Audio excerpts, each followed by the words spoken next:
తెలంగాణ కుంభమేళా అతిపెద్ద ఆదివాసీ గిరిజన మేడారం సమ్మక్క సారలమ్మ జాతర అత్యంత వైభవంగా జరుగుతోంది. జాతరలో కీలక ఘట్టమైన సమ్మక్క తల్లి గద్దె ఎక్కింది. ఆదివాసీ ప్రధాన పూజారి అమ్మను గద్దెపై ప్రతిష్ఠింపచేశారు.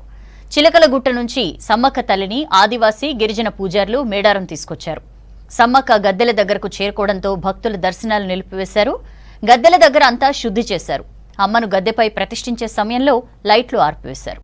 సరిగ్గా 2 ఏళ్ల తర్వాత అడవిలో నుంచి జనంలోకి వచ్చింది సమ్మక్క తల్లి. చిలకలగుట్ట నుంచి ఆదివాసీ గిరిజన పూజారులు సమ్మక్క తల్లికి ప్రత్యేక పూజలు చేసి మేడారం బయలుదేరారు.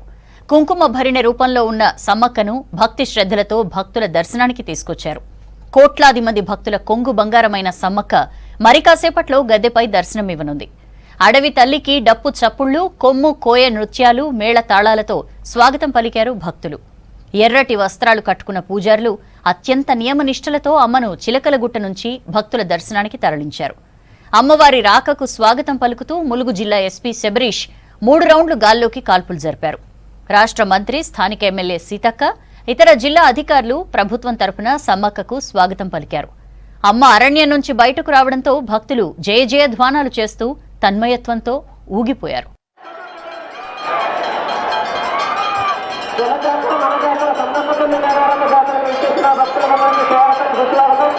ఈరోజు మన అందరికీ కూడా అమ్మవారు మరికొద్ది సేపట్లో దర్శనం ఇవ్వబోతున్నారు.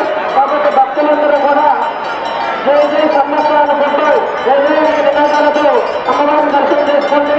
మరికొద్ది సేపట్లో భక్తులందరికీ కూడా దర్శనం ఇవ్వబోతున్నారు. భక్తులందరూ కూడా క్యూలైన్ ద్వారా వచ్చి అమ్మవారిని దర్శనం చేసుకోవచ్చు.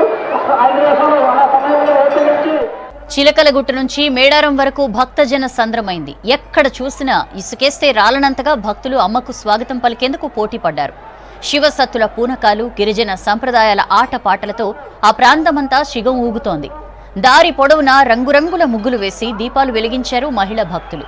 తమ ఇంటి దైవం సమ్మక్క తల్లి రాక కోసం ఎదురు చూస్తున్నారు ప్రజలు.